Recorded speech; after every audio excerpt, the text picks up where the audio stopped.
안녕하세요. 안녕하세요. 자기소개 한번 부탁드려요.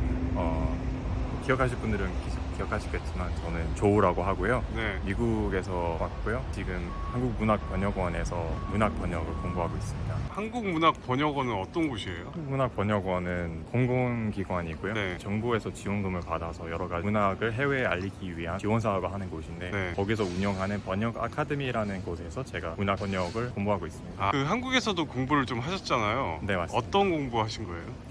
저는 3년 전에 네. 한국외국어대학교에서 석사를 하고 다시 미국으로 갔다가 이번에 문학 번역을 공부하러 다시 돌아왔는데 그때 공부했던 거는 언어학. 언어학이요? 네. 저 그러면 평소에 한국문학에 관심이 좀 있으신 거예요? 아니면 네, 일단은 좀 한국 문학에 대해서 관심을 가지게 된 거는 대학생 때부터였고요. 네. 대학생 때부터 한국 수업을 많이 들었어가지고 그때 제가 한국학 전공을 했기 때문에 한국어 수업에서 한국 문학을 조금 읽어봐요. 네. 그때 당시에 많이는 읽지 못했는데 박민규 작가의 단편 소설 그리고 좀 어려웠는데 많이 어려웠는데 박완서 단편 소설도 읽어봤고요.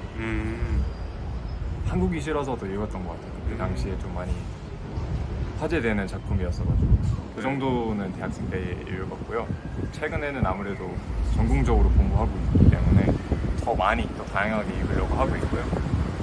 최근에 김사과 작가의 책을 좀 읽고 있고요. 번역이라는 작업은 일종의 창작이잖아요. 네네. 번역가가 창작자라는 인식은 뭐 예전에는 안 그랬었지만 요즘은 그런 인식이 좀 일반적이기 때문에 번역가로서 이제 원문뿐만 아니라 자기가 쓰는 조차거로 된 작품도 많이 읽어야 된다는 게 저는 좀 핵심적으로 생각을 하고 있고요. 그래서 한국 문학뿐만 아니라 영미권 문학도 많이 접해 보려고 노력을 하고 있습니다. 우선 이제 아무래도 이제 한강 작가가 노벨상을 수상하면서 많은 사람들이 이제 그거로 한국 문학을 접하게 됐을 거고 한강 작가가 어떤 한국만의 정서라고 해야 될까요? 한국 문학만의 어떤 뭔가를 보여줬다면 그 외에 한국 작가랑 아예 결이 다른 그런 작품들도 많이 있다고 생각을 하고 그런 작품들은 오히려 이 시점에 조금 더 조명을 해줘야 되지 않나 하는 생각을 하고 있어서 네. 폭력적이거나 약간 인간의 본성이나 본질에 대해서 좀 철학적으로 파고드는 책뿐만 아니라 한국 사회에서 현대 사람들이 좀 많이 겪고 있는 그런 일상적인 그런 측면들에 대해서 저는 좀 관심을 많이 가지고 있는 것 같습니다.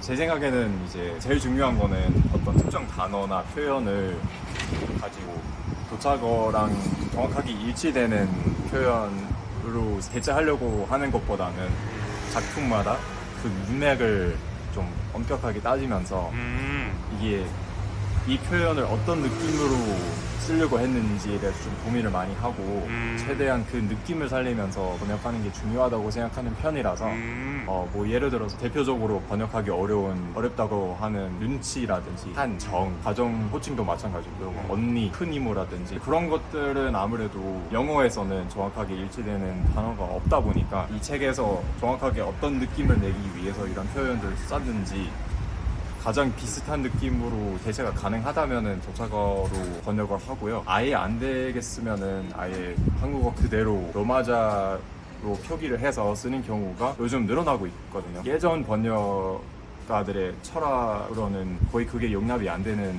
그런 선택이었는데 요즘은 이제 분위기가 반대쪽으로 흘러가고 있어서 미국에서 제일 유명한 번역가 중 한 명이 아예 이제 모든 가족 호칭을 아예 로마자화해서 쓰고요. 언니, 엄마 이런 식으로 영어로 쓰기도 하고요. 그래서 그런 방법도 있긴 있습니다. 그러면 이제 마지막 질문. 번역가의 미래가 어떻게 될 거라고 보세요? 우선 문학 번역은 아직까지는 좀 안전하다는 생각도 많이 하는 것 같고요. 물론 이제 아무도 예상 못할 정도로 좀 빨리 발전하는 것도 사실이다 보니까 AI가 뭐 3년 뒤에 어떤 모습일지 아무도 상상을 못하는 것도 있는 것 같고요. 그거에 따라서 지금 좀 긍정적으로 생각하는 부분들은 또 그때 절망적으로 보일지는 모르겠지만 현재로서는 그래도 문학 번역 정도는 아직까지 창작의 역할이 너무 크다 보니까 대체하기가 어려운 부분들이 되게 많다고 생각을 하고 있고요. 만약에 AI가 문학 번역의 그 작업의 일부를 아예 대체한다고 해도 편집자의 역할이라든지 번역의 검수라든지 그런 역할을 할 사람들이 그래도 필요하기는 할 거고요. AI가 만약에 정말 그 정도로 큰 역할을 하게 된다면은 그래도 대형 출판사에서 정도는 사람 번역가의 작품을 출판하는 게 일종의 명성으로 좀 작용하지 않을까 하는 생각이 들기도 하고, 그래서 저는 당연히 좀 걱정되는 부분도 많고, 사실 아무도 모르죠. 아무도 모르지만 저는 그래도 일단은 해볼만 하다고 생각을 해서 왔기 때문에 너무 그거에 대해서 좀 얽매이지 않고 제 공부를 열심히 하려고 하고 있습니다. 지금 찍으세요.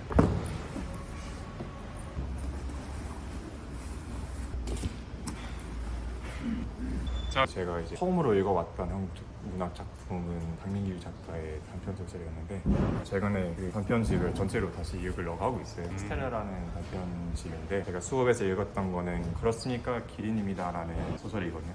되게 재밌습니다. 박민규 작가 문장을 되게 잘 쓴다고 생각하고, 특유의 그 유머가 있어서 그거를 번역을 하면은 어떤 재미가 있을지 좀 요즘 고민을 하고 있는 부분이고요. 김사과 작가도 제가 좀 재밌게 읽고 있다고 말씀드렸었는데, 가장 최근에 나온 이제 2년 전쯤에 나왔던 이제 박항소설이라는 장편 소설, 이것도 제가 뭐 아직 많이 읽지는 못했는데 재밌는 것 같아요.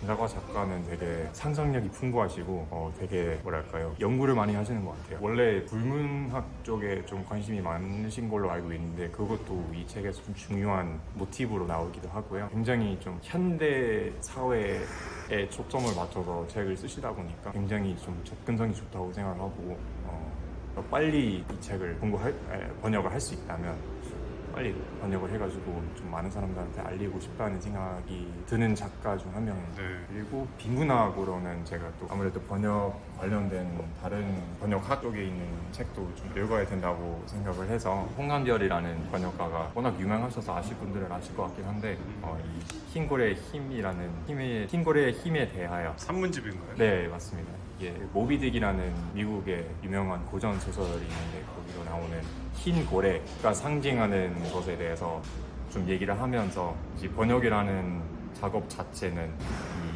흰 고래가 상징하는 거랑 조금 비슷하다고 생각을 하셔서, 그거를 주제로 번역하는 것 관련해서 산문집을 내신 거, 이것도 아마 올해인가 뭐 작년 말쯤에 나온 걸로 알고 있는데, 이것도 제가 개인적으로 재밌게 읽고 있습니다. 홍한별 번역가가 에나본스랑 조앤 디디언 그 맞습니다. 책들 수상 번역한. 촌탈구도 네, 아, 그렇구나.